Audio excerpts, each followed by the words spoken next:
Limits. Everyone has them. It was Tuesday evening, and I was lying in bed waiting for my wife Wendy to finish in the bathroom and join me. Even though our honeymoon was over, Wendy and I continued to have sex almost every day. I hoped she would be in the mood tonight. I smiled to myself as she strutted into our bedroom. She was naked and looked damn sexy. Wendy is 32 years old, blue-eyed blonde with a runner's build. She has slender, sexy curves, round, perky C-cup breasts, a toned stomach, and incredibly long legs that seem capable of wrapping around me twice. "Hi, baby. Can I ask you a favor?" she asked. I reached for my mostly limp manhood, stroked him a couple of times, and answered, "What will I get in return?" "You dirty old man. You know what you'll get." "What kind of favor, honey?" Wendy reached over to her desk and grabbed her iPad before crawling into bed next to me. Snuggling close to me, she said, "I'm following this new author on Literotica. His name is Hipster, and I think he's a pretty good storyteller. I read a story he published a few months ago, Joy Meets Her Bull, and I thought it was cool. Would you mind reading so we can talk about it?" Wendy handed me her tablet, and I opened the page. I didn't tell her that I'd read a few of Hipster's stories and wasn't particularly impressed. His stories didn't have a lot of sex, and those stories that did have sex scenes were childish and very unrealistic. I quickly skimmed to the end of the first page and was thrilled to see that I only had to read 2 pages of his ramblings. As I began to read, Wendy trailed kisses down my body and began to caress my now-erect male instrument. Continuing to caress, Wendy said, "Tell me when you get close to the end."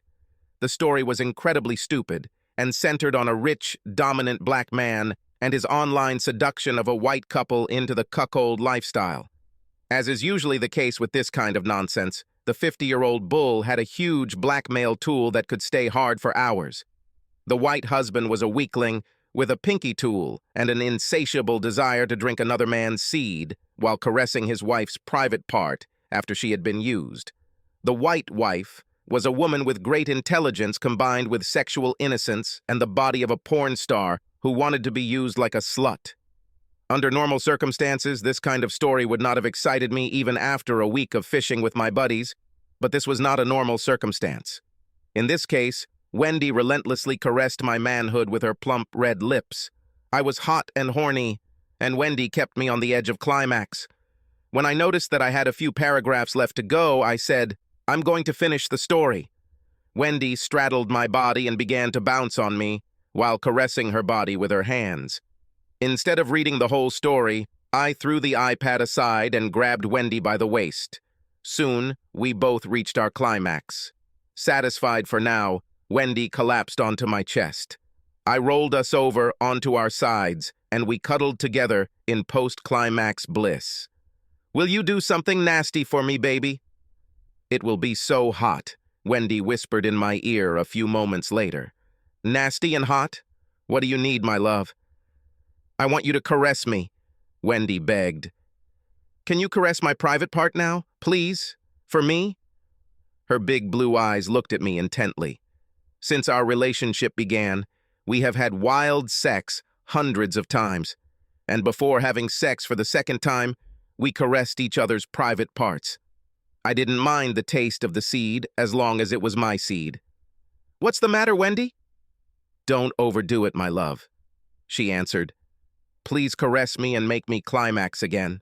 "Is this just about you and me, Wendy? Have you fantasized about having sex with some other guy and wanting me to fondle you afterwards?" "No. I promise," she said. "This story has turned me on, and I just want to reach the climax while you do it." For me, the key words were, "I promise." I have never seen Wendy suppress the truth, much less lie to me. I hissed in her ear, "I'm going to caress your slutty little private part until you explode." I did what she asked. Wendy instantly exploded. She arched her lower back and lifted her ass off the mattress and moaned as she climaxed. For the next 30 minutes, I continued to comply with her request. She reached the finish line 2 more times, and then begged, "No more." Wendy looked like a rag doll as I changed positions for the second round. Wendy was right. Today's sex was vicious and hot. I exploded after 10 minutes of hard sex. The next couple of weeks passed. We had our usual sex almost every night. On every third or fourth play date, Wendy would ask me to repeat the recent experience. As a reward for the mind-blowing climaxes she was receiving, I got more opportunities to fuck her where she was sitting. I loved it. One evening, Wendy and I had finished dinner and were cleaning the kitchen. I had just turned on the dishwasher when I noticed she was opening a bottle of wine. She poured 2 glasses, looked at me, and asked, "Can we sit and talk on the patio?" Certainly, went. We walked through the backsliding door onto the patio of our home. We sat across from each other at a table in the backyard. I asked, "What happened?" I noticed that Wendy's upper chest and neck area turned slightly red as she said, "I was thinking about that story written by Hipster, and I've read other stories about cuckolds. They really turned me on." When I didn't answer, Wendy asked, "What do you think?" Last week I read an article about Descent on the Literotica website. The story was about a married woman who cheated on her husband. The neighbor discovered her infidelity and framed the cheating slut. She was blackmailed and spent the weekend being gang-sexed by a group of 20 men on a stag weekend. The story was incredibly well written and got me excited. Just because a story excites us doesn't mean we want it to happen. "Stories like this are disgusting," Wendy said dismissively. I replied, "In real life it was disgusting, but as a fantasy story it was cool." After a short pause, Wendy collected her thoughts and asked, "Have you ever thought about the swinger lifestyle?" "Of course," I answered. "Be more specific." Wendy shrugged and said, "I don't know." "Do you have any fantasies about swingers?" "I suppose so," I agreed. "It would be hot if you dressed up in that sexy black dress, put on some makeup, and went to the cocktail bar alone." I definitely got Wendy's attention as I continued. "You could flirt and maybe even dance with a sexy young girl, pick her up, bring her home, and let me seduce her and have sex while you watch." My wife was clearly unhappy, but I continued. "That's a pretty hot swinger's fantasy, don't you agree?" I asked her. "That's disgusting," was Wendy's immediate response. "This kind of crap doesn't happen. I bet I can find over 100 similar fantasy stories on Literotica. Do you want to argue?" Wendy didn't answer, and we both sat in awkward silence for the next few minutes. Finally, I asked, "What's the matter, Wendy?" When she didn't answer, I asked, "Are you trying to cuckold me? Do you want me to watch other men fuck you?" A full 2 minutes passed before Wendy responded. "This idea excites me like hell," she said. There was a long second of silence before Wendy asked, "Will you do me a favor?" I didn't want to commit myself, so I shrugged. She continued, "Would you consider trying it?" I admit that I was more than a little angry, but I controlled myself. Wanting to clear things up, I asked, "Do you want me to think about watching another man have sex with you?" I let the silent tension build, and when Wendy didn't answer, I finally asked, "Will you do me a favor?" Wendy's eyes narrowed. Assuming she had no choice, she nodded in agreement. "I'll think about being humiliated by a cuckolded sissy if you think about being a 32-year-old divorced slut." "Who the hell is talking about divorce?" was Wendy's immediate response. "Wendy, we both come from divorced families," I explained. "We talked about loyalty before we became exclusive, and again after you accepted my proposal. We swore to be faithful. We took the same vow at our wedding." Wendy's eyes filled with tears as I continued. "You married a single man, but I haven't changed," I said. I stood up and took the last sip of wine from my glass. "What if it's important for me to try playing cuckold on a date?" I heard her words from behind my shoulder. I turned and looked at Wendy for a few seconds before picking up my wine glass and staring at it for a long moment. With a flick of my wrist, I threw the glass into our stone fire pit. It shattered into pieces. "My God!" Wendy screamed.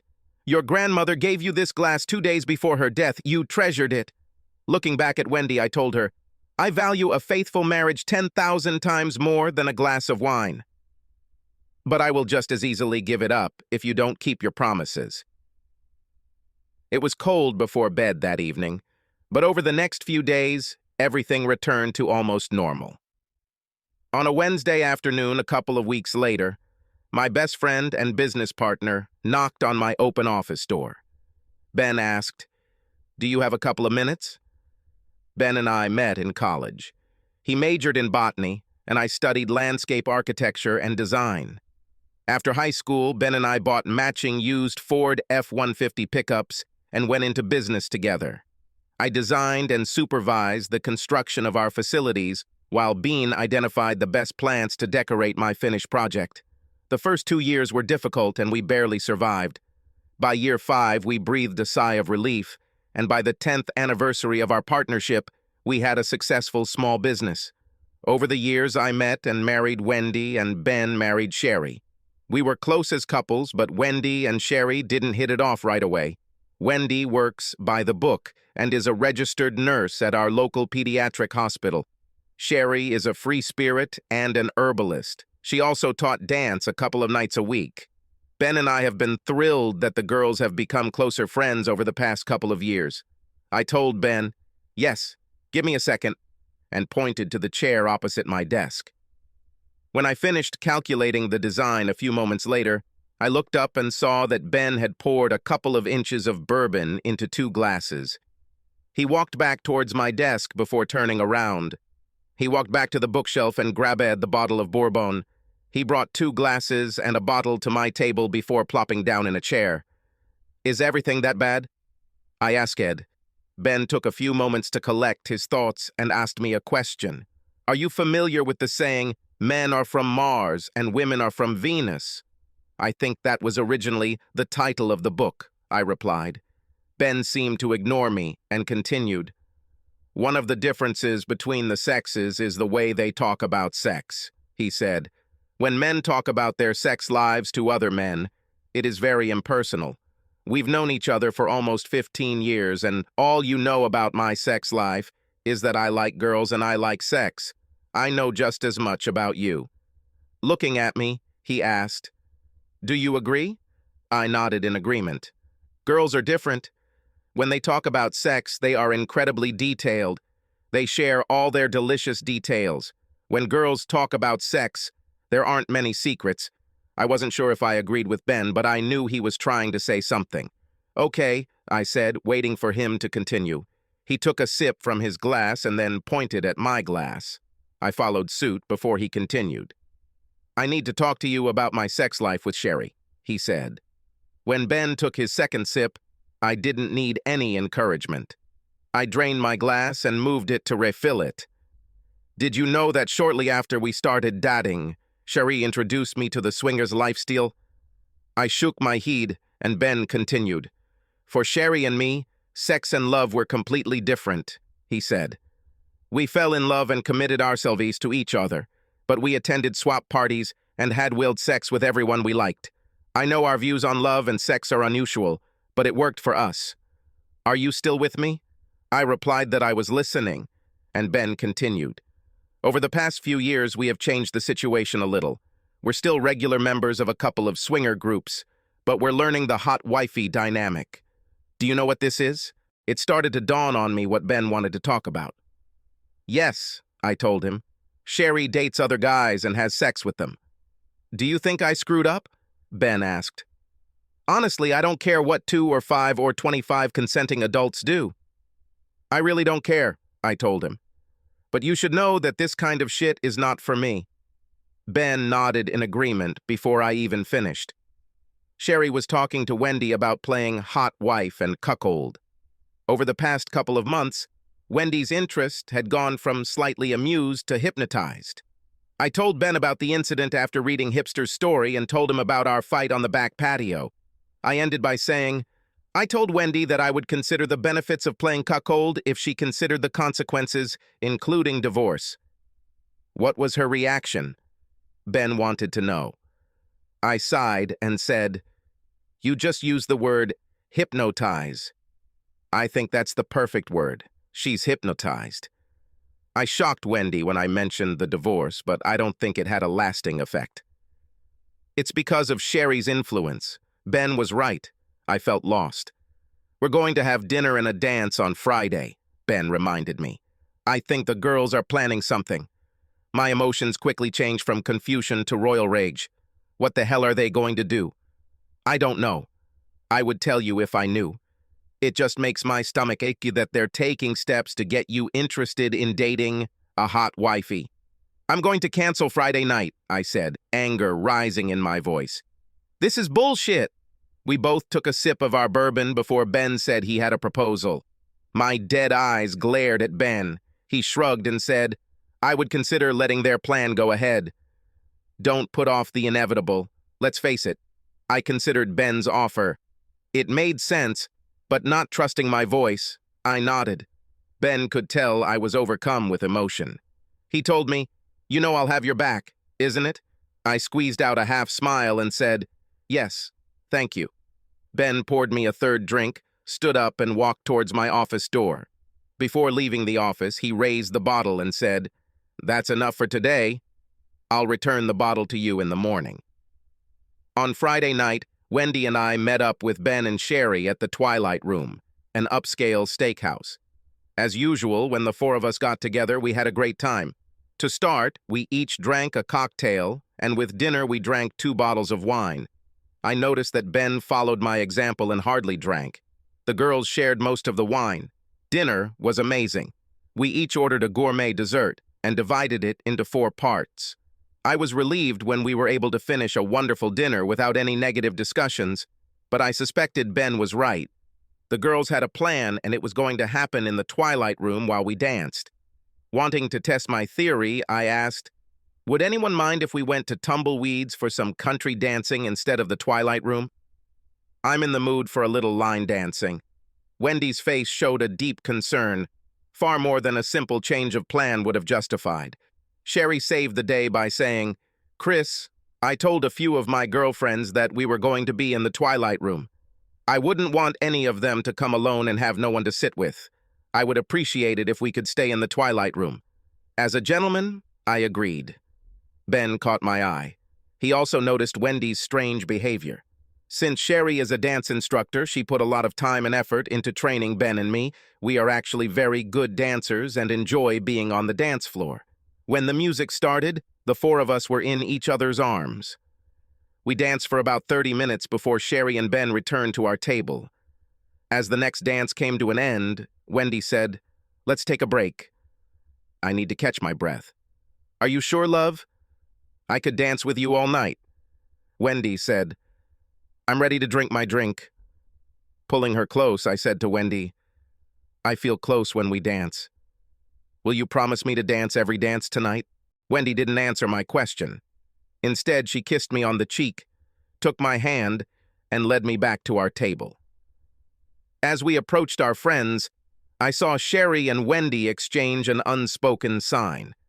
We had barely returned to our table and sipped our drinks when a handsome man about 5 years older than us approached the table. Addressing his question to Sherry, he extended his hand and asked, Can I ask you to dance? Sherry smiled and, looking at Ben, asked, Do you mind? Ben nodded approvingly, and when Sherry returned to the dance floor, Ben gave me a very aggressive look. I was on my guard. A moment later, a second man approached our table and asked Wendy, Would you like to dance with me? Wendy was thoughtful as she turned to me. I don't want to be rude, was her weak answer. You do not mind, do you? I looked at my wife and said, 5 minutes ago, we agreed to save all our dances for each other. I stood up and extended my hand to her, telling the guy, No, thank you. I'm going to dance with my wife. I thought Ben would choke on his drink as he tried not to smile. I led Wendy back to the dance floor and we danced through 5 more songs. I noticed Sherry and Wendy exchange a few disappointed glances. When Wendy insisted we rest, we joined Ben and Sherry. Neither of them looked happy, and I suspected they had exchanged a few angry words. After a short rest, Sherry said, Chris, we haven't danced yet. Let's go too? Wendy nodded approvingly and was shocked when I said, I'm in the mood to spend as much time as I can dancing with my wife. I tapped Ben on the shoulder and said, Take your girlfriend there. We will join you soon. 2 songs later, the man who had danced with Sherry earlier came up to us. He told me, I noticed that your girlfriend is tapping her finger on her leg. Would you mind if I asked her to dance? I told him, My wife is resting. We'll join our friends, I pointed to Ben and Sherry. When she's ready to dance again. Thank you.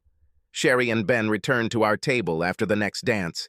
Sherry grabbed Wendy's wrist and announced, "We're going to the ladies' room." After they left, I asked Ben, "Do you know these two assholes?" He nodded and said, "I know the one above. He is Sherry's friend." Sex buddy? I wanted to clarify. Yes. Why were you both angry when Wendy and I came back?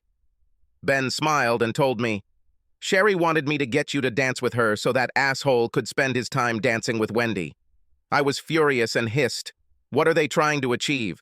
Sherry convinced Wendy that you would be delighted to watch her dance with other men. This is the first step to dating a hot wife. This is more like the first step towards divorce. That's what I told Sherry, Ben admitted. Listen, I said, looking intently at Ben. They are planning something in the toilet. Whatever it is, Wendy will outright ignore my desires to spend every dance with her. If this happens, I'm leaving. I expect you to give me at least a 20-minute head start before you take Wendy home. Depending on how angry I get, you might have a new roommate for a few days. Just like Ben said, I saw Sherry and Wendy come out of the restroom. When they got to the dance floor, Sherry took Wendy's hand, led her onto the dance floor, and they began to dance together. Ben and I have seen them dance together many times. They were damn sexy. Most nights I would enjoy watching them from my seat, but tonight was not that kind of night. Like sharks smelling blood, the two idiots approached the girls and joined them in a fast dance. They're going to stay there until the next slow dance, right? Frowning, Ben said, "That's my guess." I watched 2 more fast dances in which all the participants were talking to each other, keeping a respectful distance. As the next slow dance began, each woman melted into the arms of her partner. I looked at Ben and reminded him that I needed a 20-minute head start. Wendy was wrapped in an intimate dance hug as I stood up, put on my sports jacket, and headed for the door. I never looked back. I intentionally turned off my phone as I pulled out of the parking lot. I was driving fast, but I didn't want to be stopped. I returned home and threw enough clothes for a couple of days into my gym bag. When Wendy and I go on a date, she doesn't take her keys with her. I secured the back door with an extra latch and double-checked our windows. I disabled the garage door opener and manually locked the garage door. I knew Ben and Sherry had a key to our front door. They didn't have a deadbolt key, which we only used when we went on vacation. Once the house was locked, I headed to the Marriott Hotel on the other side of town. I didn't sleep Friday night, but instead of tossing and turning, I made a list of things I needed to do if Wendy and I were going to break up. I didn't want to disturb anyone's sleep on a Saturday morning, so I waited until 10 a.m. to turn on the phone and make a couple of calls. I called 2 close friends who were recently divorced and found out the name of the best divorce lawyer. Luckily, she was open on Saturday mornings, and I was able to get an appointment for Monday at 7 a.m. After making an appointment, I checked my messages and found 14 voicemails and 26 text messages. All were from Wendy or Sherry, except for one from Ben. "I'm going to stay in the office until I hear from you." I sent him a reply message. "I can be there in 10 minutes. I found Ben in his office. He looked just as bad as I did. Wendy is panicking. That's how it should be. I have a meeting with a divorce lawyer on Monday." "Damn it," Ben grumbled. "Are you really going to divorce her?" "I don't know what else to do, Ben. At a minimum, I want to know my options." Ben and I sat for another 2 hours. We talked about the possibility of reconciliation. However, if that happened, I needed a plan to make sure Sherry didn't continue to influence Wendy. Ben agreed to help me and would be my eyes and ears. When he went home, I suggested, "You can tell Wendy that we can talk. Tell her she can come to my house after her shift at the hospital on Monday. Then we'll talk." On Sunday, I met a divorced friend on his yacht in Long Island Sound, and he recommended his lawyer to me. We swam all day, and that evening, I treated him to a lobster dinner before heading back to the Marriott. I was in a surprisingly good mood. The next day at 7 a.m., I met with attorney Bev Carr, and she explained my rights in the divorce process. She recommended that I talk to Wendy and try to work things out. I knew it was an option and hoped it would work, but I gave Bev a deposit and asked her to write the divorce petition. I was hoping I wouldn't need it, but I wanted to have it ready just in case. Bev also recommended making an appointment with a local private investigator. Depending on the outcome of our conversation, the private investigator could confirm that Wendy remained within the confines of our consummated marriage. I got to the office only at 11 a.m. As soon as I crossed the threshold, Sherry pounced on me and demanded, "Where the hell have you been?" The frustration that had built up over the weekend exploded, and I took 2 quick steps in her direction. Ben was just as fast. He hugged me tightly and pushed me against the wall. "Don't touch her, Chris. Nothing good will happen if you do this." When I turned around and looked at Ben, I saw that he had my best interests at heart. My buddy really had my back, even when his wife was involved. When Ben and I untangled myself, I growled at Sherry. "Get the fuck out of here. If you don't leave in a minute, I'll call the police." "Chris, I'm just here to help," I exploded. "Fuck you, darling. The only thing you care about is turning my wife into a slut like you." "I'm not a slut, you asshole. Ben and I have an agreement and a completely acceptable relationship." "You do have an agreement. You and Ben both agree that you can be a slut," I said. After a moment of silence, I decided to continue. "Leave me alone, darling," I said. "I need to decide whether I'm going to file for divorce." Sherry was standing in the middle of our office when I turned and left, slamming my office door. It's time to plan. My conversation with Wendy was disappointing. On Monday evening, I returned to the locked house. Wendy arrived exactly at 7 p.m. and burst through the front door screaming, "I'm sorry, I'm sorry, I'm sorry." When she threw herself into my arms and begged, "Please forgive me," I thought that maybe there was a chance that we could undo the damage that had been done. "Let's talk," I suggested, when Wendy loosened her tight hug. Together we walked to the kitchen table. "Have you actually met with a divorce lawyer?" Wendy asked. Nodding slowly, I said to Wendy, "I want to clarify my rights and confirm that the house and business will remain with me, since I purchased them before we got married." "Chris, please." "I don't want to talk about divorce. I promised myself I wouldn't mention it as a possibility, and it ends up being the first thing I ask." She calmed down before asking, "Can I say a few things?" When I nodded in agreement, Wendy said, "I'm ashamed that I allowed these stupid fantasy stories, along with Sherry and Ben's lifestyle, to affect our marriage. I told my parents the full and honest truth, and they are also ashamed of me." Through my hospital, I made an appointment with a psychologist. Our first meeting is scheduled for Wednesday, and I will meet with her twice a week until I can get my head together and understand how I became so stupid. I smiled at Wendy because a consultation was something I would have insisted on. I also called Sherry. "That's how I found out that you went to see a divorce lawyer." I told Sherry I wasn't going to talk to her for a while. It doesn't really matter, but she agreed that it was a good idea if I hoped to make things work with you. She ended with a plea. "Chris, we can't make things work if we don't stay together. First, will you let me sleep in the guest bedroom? Please." We didn't have sex until the following weekend. We were horny as old goats and had sex until I had 2 climaxes, and Wendy had several more.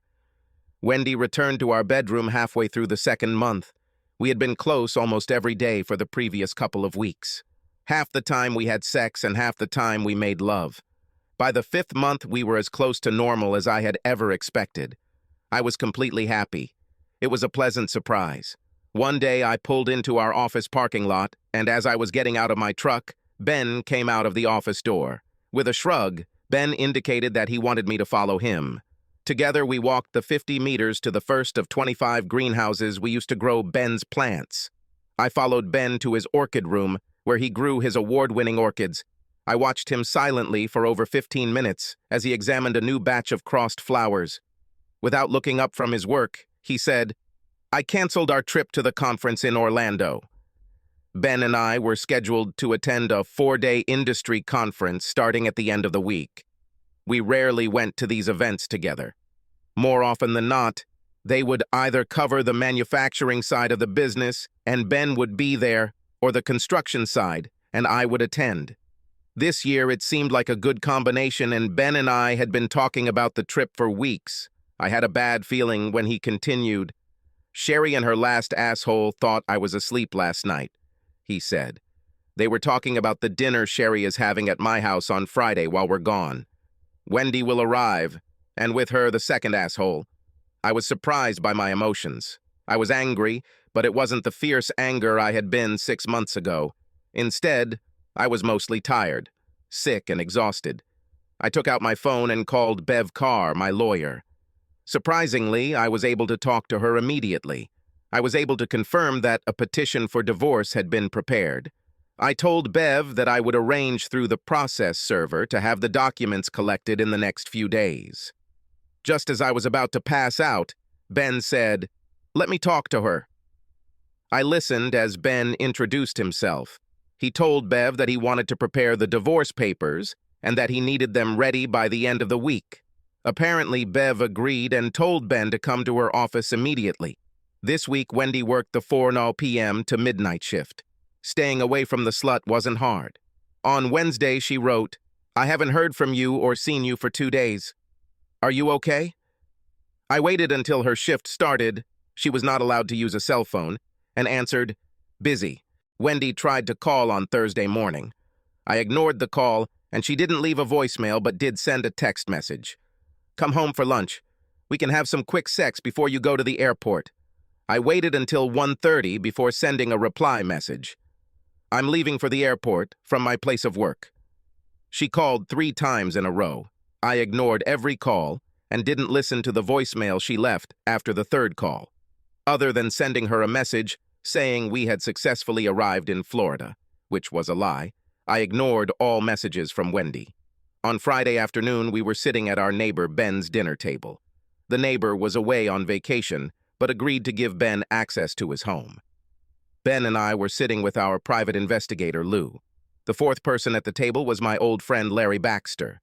Larry is a sergeant in our local police department, and he agreed to serve the divorce papers.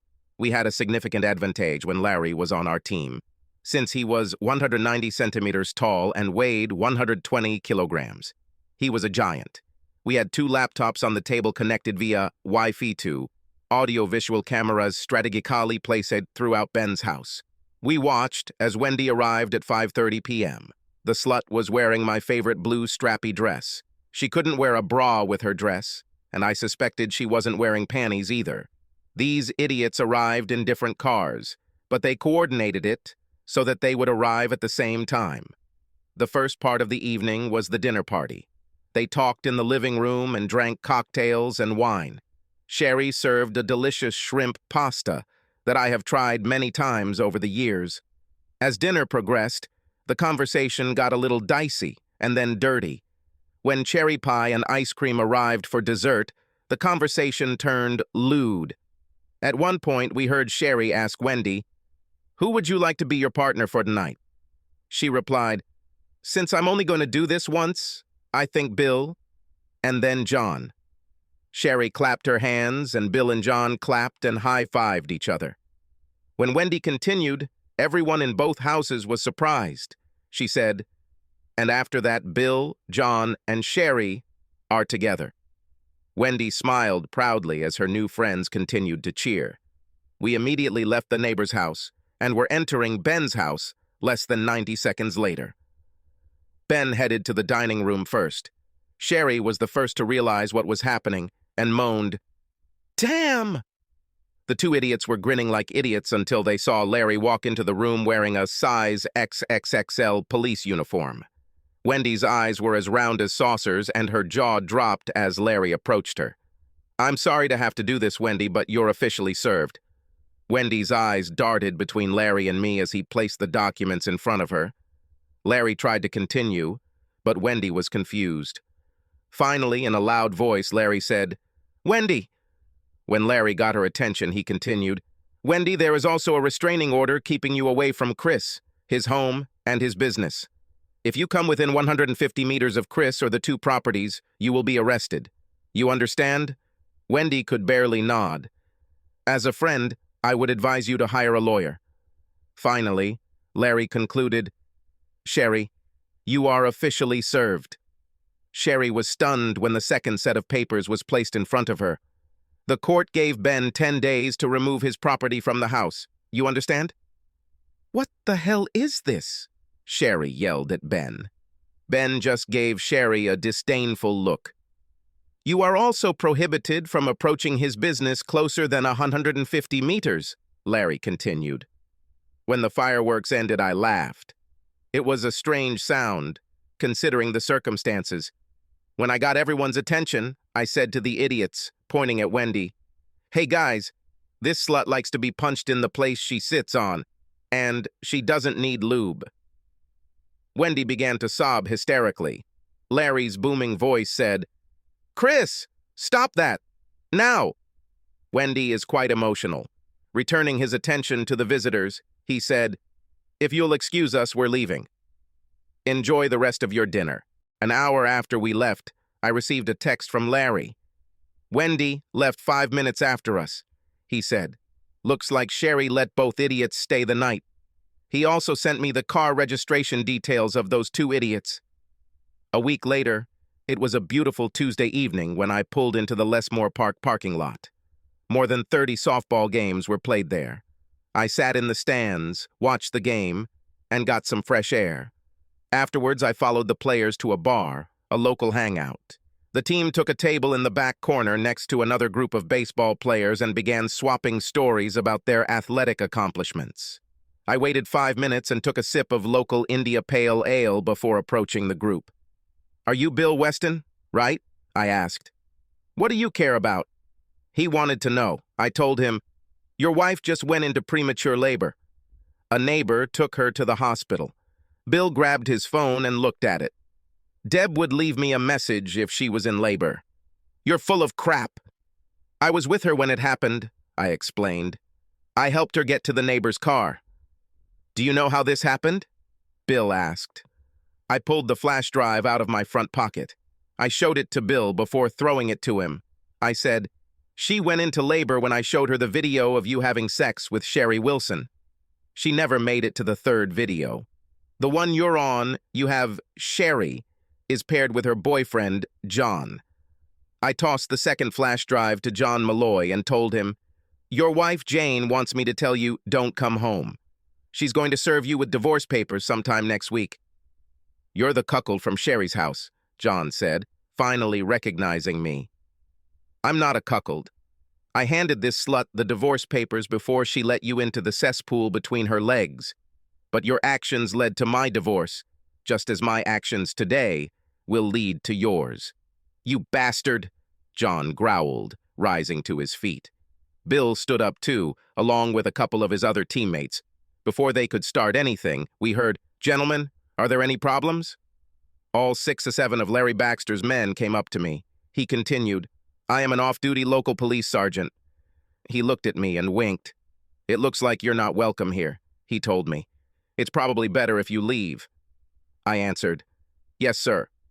And heading towards the exit, I heard Bill shout, "We're not finished, asshole. I'm going to hunt you down and kill you, bastard."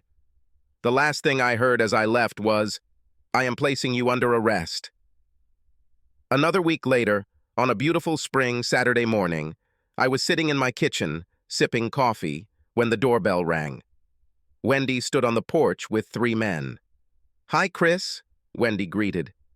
"Thanks for lifting the restraining order so I can get my things." "Hello." I nodded in response.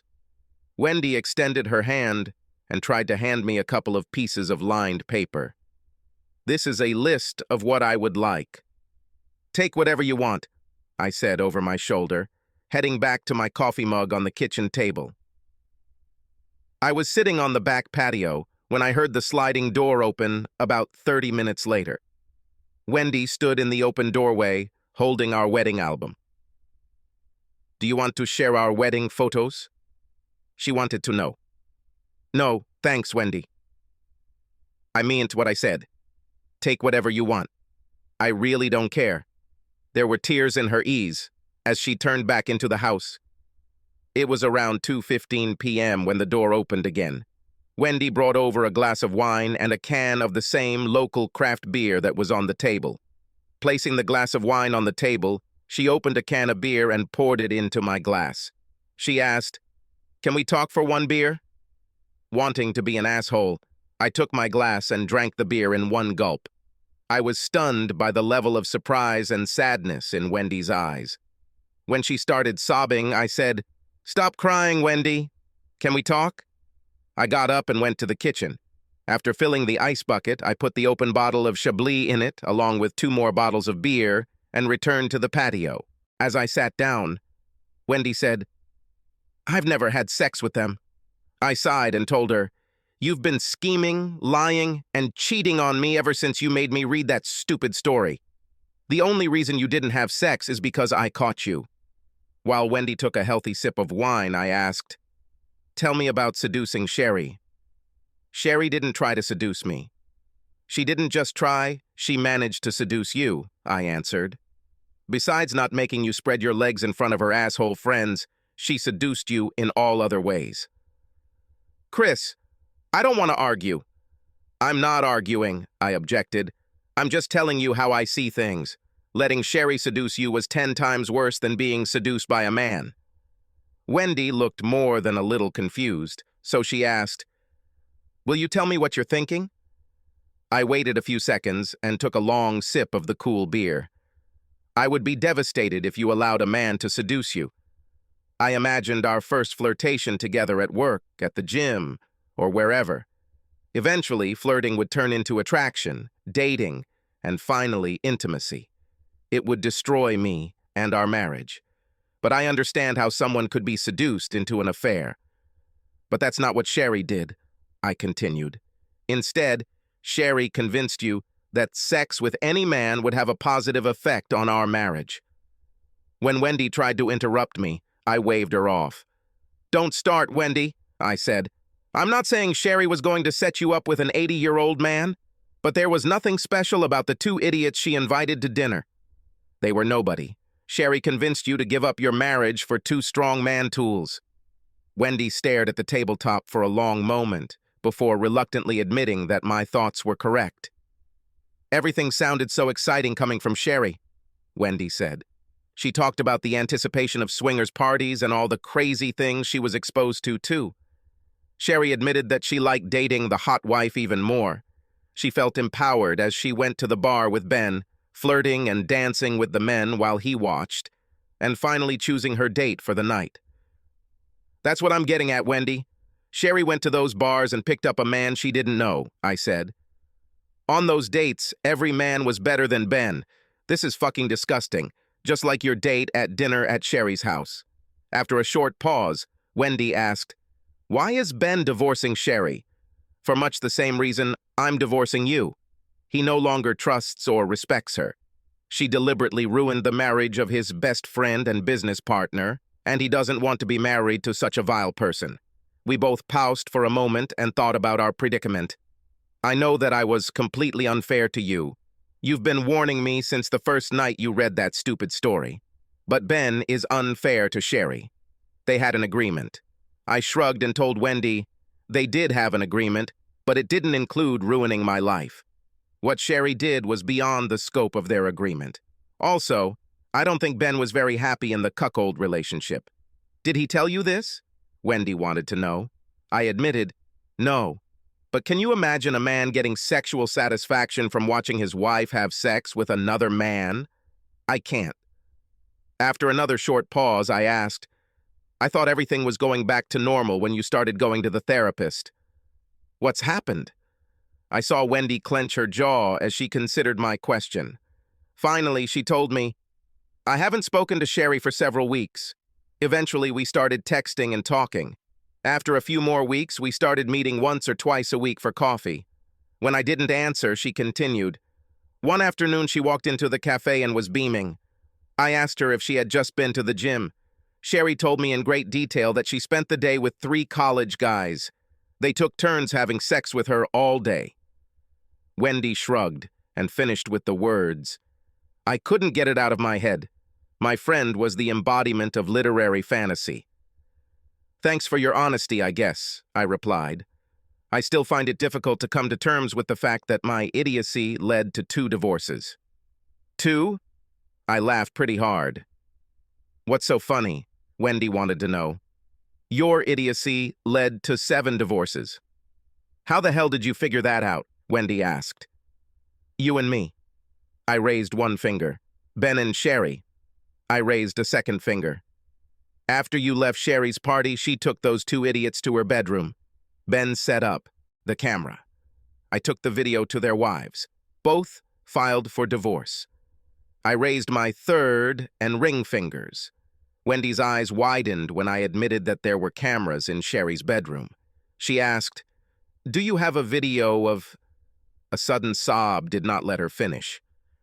"Do I have a video of the gangbang last Sunday afternoon?" "Yes, I have. 3 out of 5 guys were married.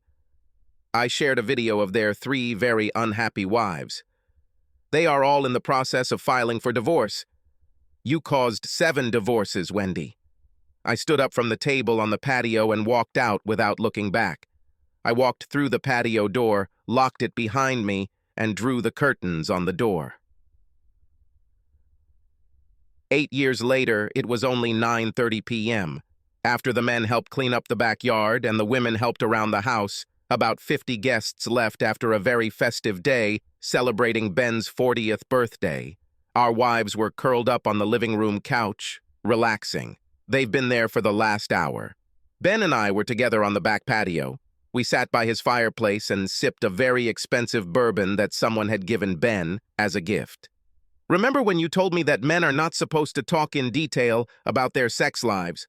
I asked. Ben chuckled and said, "Perhaps I will remember part of this conversation." I asked, "Are you and Abby?" The rest was left unsaid. Ben was already smiling and shaking his head. "We are faithful to each other and monogamous."